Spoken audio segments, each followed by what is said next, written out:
வணக்கம் ஆபரகம். சிவகங்கை வள்ளிநகர் பகுதியில் செயல்பட்டு வரும் சமூக நலத்துறையின் அரசு குழந்தைகள் காப்பகத்தில் 56 குழந்தைகள் தங்க வைக்கப்பட்டுள்ளனர்.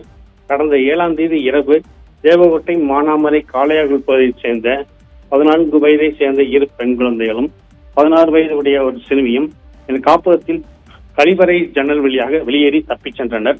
இது தொடர்பாக செய்தி நாம் வெளியிட்டிருந்தோம்.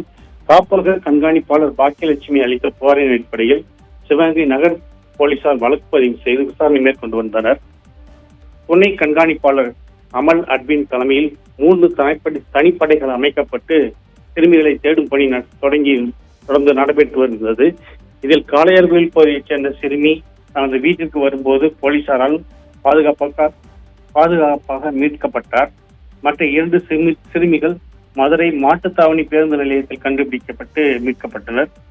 சிறுமிகளுடன் தொடர்பில் இருந்த திண்டுக்கல் ஒட்டஞ்சத்திற்கு அருகே உள்ள ஒளியனூரைச் சேர்ந்த சூரியவேல், திருப்பூர் உடுமலை அமராவதி நகரைச் சேர்ந்த காளிமுத்து ஆகிய 2 போலீசார் கைது செய்து விசாரணை மேற்கொண்டு வருகின்றனர்.